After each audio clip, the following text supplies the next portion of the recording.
بسم اللہ الرحمن الرحیم۔ السلام علیکم ورحمۃ اللہ وبرکاتہ۔ اللہم صلی علی محمد وعلی آل محمد۔ آسان ترجمہ قرآن مفتی محمد تقی عثمانی صاحب، سورہ البقرہ، آیت نمبر 260۔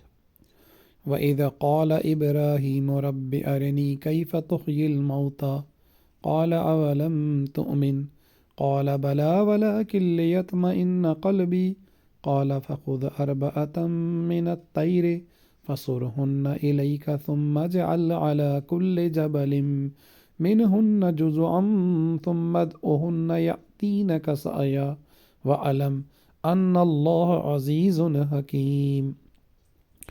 اور اس وقت کا تذکرہ سنو جب ابراہیم نے کہا تھا کہ میرے پروردگار مجھے دکھائیے کہ آپ مردوں کو کیسے زندہ کرتے ہیں۔ اللہ نے کہا کیا تمہیں یقین نہیں؟ کہنے لگے یقین کیوں نہ ہوتا، مگر یہ خواہش اس لیے کی ہے تاکہ میرے دل کو پورا اطمینان حاصل ہو جائے۔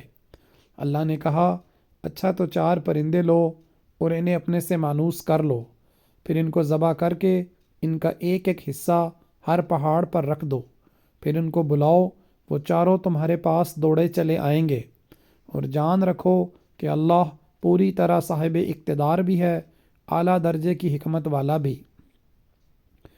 اس سوال و جواب کے ذریعے اللہ تعالیٰ نے یہ بات صاف کر دی کہ حضرت ابراہیم علیہ السلام کی یہ فرمائش خدا نخواستہ کسی شک کی وجہ سے نہیں تھی، انہیں اللہ تعالیٰ کی قدرت کاملہ پر پورا یقین تھا، لیکن آنکھوں سے دیکھنے کی بات ہی کچھ اور ہوتی ہے۔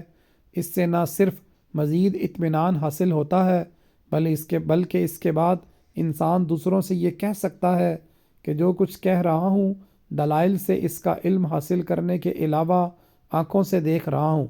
یعنی اگرچہ اللہ تعالیٰ کی قدرت کاملہ ہر وقت مردے کو زندہ کرنے کا مشاہدہ کرا سکتی ہے، مگر اس کی حکمت کا تقاضا یہ ہے کہ ہر ایک کو یہ مشاہدہ نہ کرایا جائے، اور یہ بات دراصل یہ ہے کہ یہ دنیا چونکہ امتحان کی جگہ ہے، اس لیے یہاں اصل قیمت ایمان بالغیب کی ہے، اور انسان سے مطلوب یہ ہے کہ وہ ان حقائق پر آنکھوں سے دیکھے بغیر دلائل کی بنیاد پر ایمان لائے۔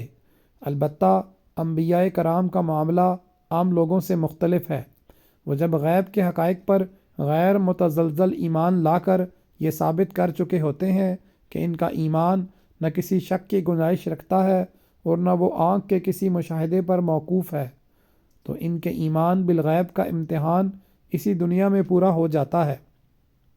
پھر انہیں حکمت خداوندی کے تحت بعض غیبی حقائق آنکھوں سے بھی دکھا دیے جاتے ہیں تاکہ ان کے علم و اطمینان کا معیار عام لوگوں سے زیادہ ہو، اور وہ ڈنکے کی چوٹ پر یہ کہہ سکیں کہ وہ جس بات کی دعوت دے رہے ہیں اس کی حقانیت انہوں نے آنکھوں سے بھی دیکھ رکھی ہے۔ بعض وہ لوگ جو خلاف عادت باتوں کا اعتراف کرتے ہوئے ہچکچاتے ہیں، انہوں نے اس آیت میں بھی ایسی کھینچتان کی ہے جس سے یہ نہ ماننا پڑے کہ وہ پرندے واقعتاً مر کر زندہ ہو گئے تھے، لیکن قرآن کریم کا پورا سیاق اور جو الفاظ استعمال کیے گئے ہیں ان کا اسلوب ایسی تعویلات کی تردید کرتا ہے۔ جو شخص عربی زبان کے محاورات اور اسالیب سے واقف ہو وہ ان آیات کا اس کے سوا کوئی مطلب نہیں نکالے گا جو ترجمے میں بیان کیا گیا ہے۔ مثل الذین ينفقون اموالهم فی سبیل اللہ کمثل حبۃ انبتت 7 سنابل فی کل سنبلۃ 100 حبۃ واللہ یضاعف لمن یشاء واللہ واسع علیم۔ جو لوگ اللہ کے راستے میں اپنے مال خرچ کرتے ہیں ان کی مثال ایسی ہے جیسے ایک دانہ 7 بالیں اگائے اور ہر بالی میں 100 دانے ہوں، اور اللہ جس کے لیے چاہتا ہے ثواب میں کئی گنا اضافہ کر دیتا ہے۔ اللہ بہت وسعت والا اور بڑے علم والا ہے۔ اللہ کے راستے میں خرچ کرنے سے 700 گنا ثواب ملتا ہے، اور اللہ تعالیٰ جس کا ثواب چاہیں اور بڑھا سکتے ہیں۔ واضح رہے کہ اللہ کے راستے میں خرچ کا قرآن کریم نے بار بار ذکر کیا ہے، اور اس سے مراد ہر وہ خرچ ہے جو اللہ تعالیٰ کی خوشنودی حاصل کرنے کے لیے کیا جائے۔ اس میں زکوٰۃ، صدقات اور خیرات سب داخل ہیں۔ الذين ينفقون أموالهم في سبيل الله ثم لا يتبعون ما أنفقوا منا ولا أذى لهم أجرهم عند ربهم ولا خوف عليهم ولا هم يحزنون۔ جو لوگ اپنے مال اللہ کے راستے میں خرچ کرتے ہیں، پھر خرچ کرنے کے بعد نہ احسان جتاتے ہیں اور نہ کوئی تکلیف پہنچاتے ہیں، وہ اپنے پروردگار کے پاس اپنا ثواب پائیں گے، نہ ان کو کوئی خوف لاحق ہوگا اور نہ کوئی غم پہنچے گا۔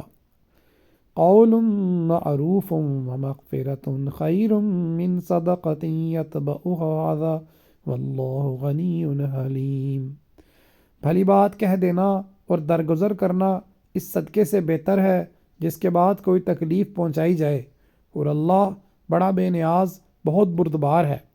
مطلب یہ ہے کہ اگر کوئی سائل کسی سے مانگے اور کسی وجہ سے دے نہ سکتا ہو تو اس سے نرم الفاظ میں معذرت کر لینا، اور اگر وہ مانگنے پر ناروا اصرار کرے تو اس کی غلطی سے درگزر کرنا اس سے کہیں بہتر ہے کہ انسان دے تو دے مگر بعد میں احسان جتلائے یا اسے ذلیل کر کے تکلیف پہنچائے۔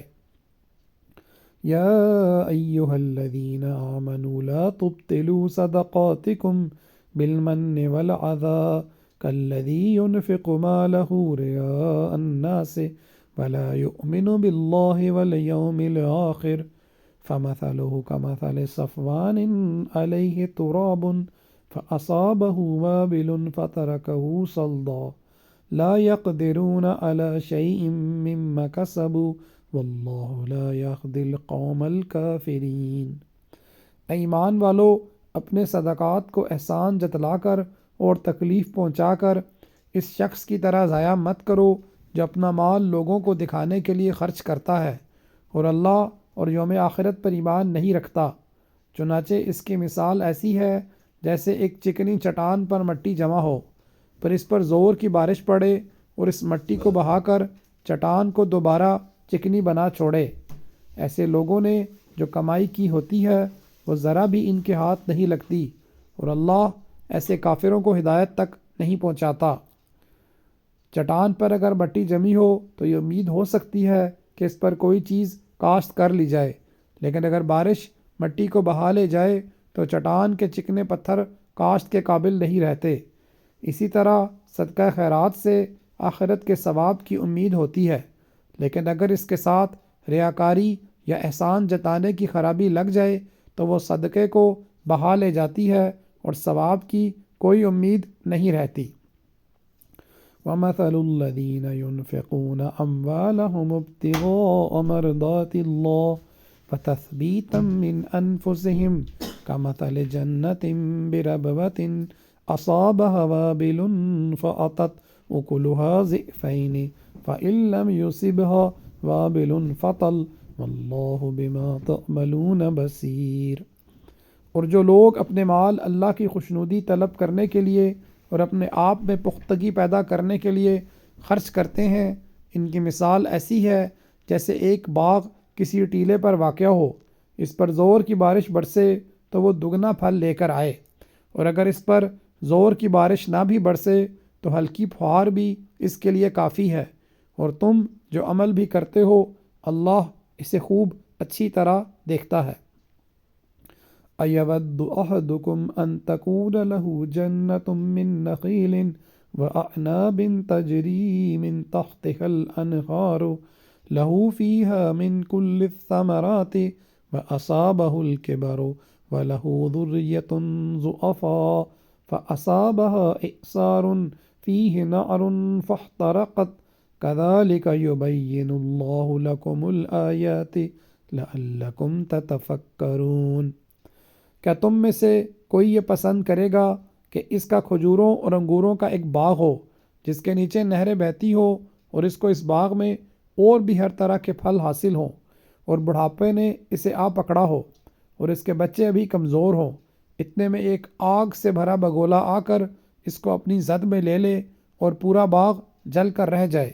اسی طرح اللہ تمہارے لیے اپنی آیتیں کھول کھول کر بیان کرتا ہے تاکہ تم غور کرو۔ صدقات کو برباد کرنے کی یہ دوسری مثال ہے۔ جس طرح ایک آگ سے بھرا بگولا ہرے بھرے باغ کو یکا یک تباہ کر ڈالتا ہے، اسی طرح ریاکاری یا صدقہ دے کر احسان جتانا یا کسی اور طرح غریب آدمی کو ستانا صدقے کے عظیم ثواب کو برباد کر ڈالتا ہے۔ آج کے لیے اتنا ہی، آئندہ کے لیے انشاءاللہ جاری ہے۔ جزاک اللہ خیرہ۔ السلام علیکم ورحمۃ اللہ وبرکاتہ۔